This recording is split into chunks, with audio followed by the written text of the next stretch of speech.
Hi guys, it's Amanda. Welcome back to my kitchen. Have not done any cooking in a long time, but I found a recipe I want to share with you. A while back I did a recipe, I think I did it on my shorts with cream. It was called cracked out sausage balls.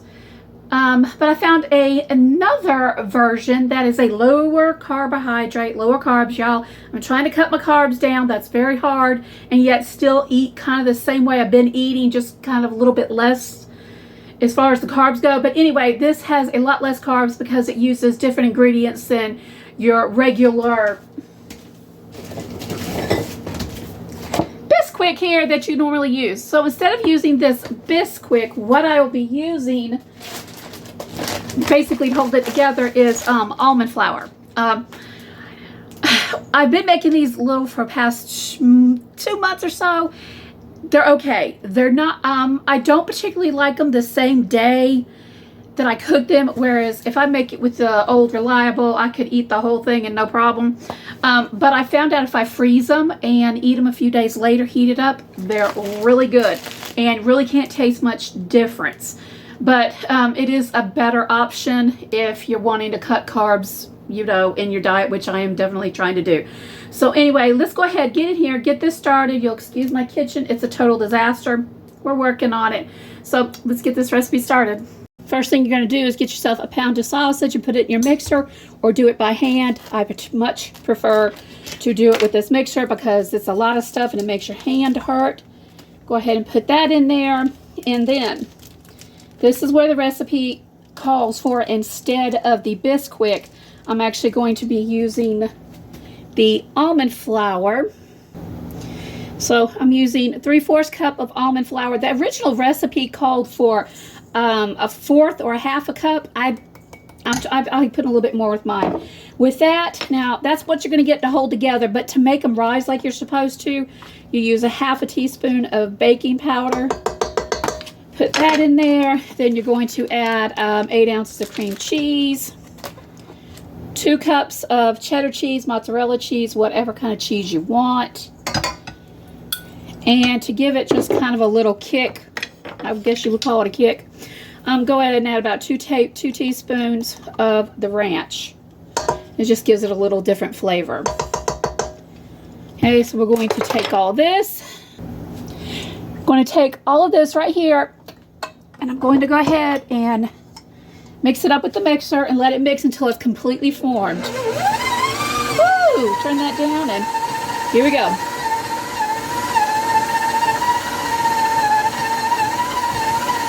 So guys, that's done mixing. I'm fixing to roll them up and put them in the oven. But right here is the recipe that I have for it that I got offline. I write everything down in here. If you will notice right here, it was on the April 1st that I started making this, and I've been making these. This is will probably be my 4th or 5th time making it. My first reaction was yuck. I did not like them because I was so used to the old Reliable Bisquick one. But if you notice afterward, I went back and I put not bad after freezing. I don't know what it is, but after I froze them and just stuck them in the freezer and I pulled out just a few at a time, they tasted more like the original ones. My guess is it had time for everything to come together.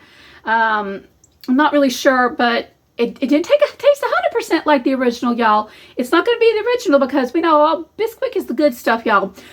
But it is a very good alternative. And another thing, it's just not low carb. If you guys are gluten-free, this is gluten-free. You can use this. Now, how much was this bag? This bag was $10 at Walmart. $10 for 2 pounds. That's ridiculous. But I beg to differ in a little bit because I'm only using this for these sausage balls, and I'm only using a half, 3/4 cup at a time.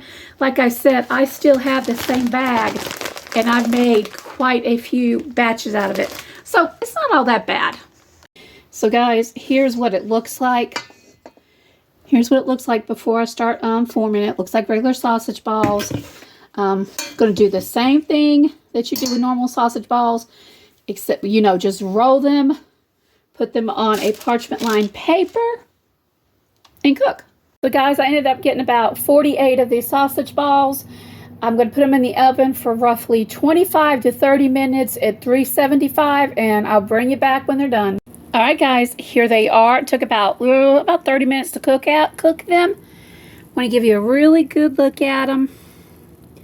Yep. Oh, by the way, the original recipe only called for 1 cup of cheese. I added 2 cups. You probably wouldn't get all this excess cheese right here if you only used 1 cup, but that's fine. I just used 2. Now you're going to take them out. Let me show you what they look like on this side.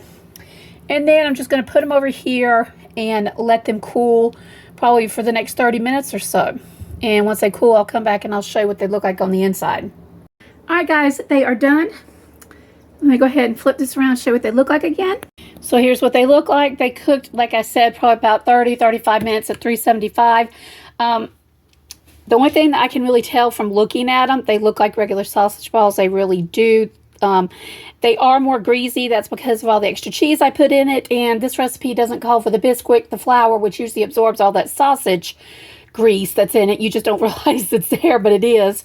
But let me show you what they look like on the inside. So let me go ahead and grab one of these right here. Here's what it looks like and give you a real good, hopefully it'll zoom in. Like I said, it is definitely greasier. Here's what that looks like on the inside. Looks like a regular sausage ball, except you can actually see more of the sausage.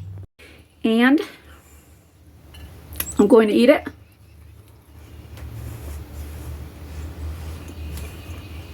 It's very good.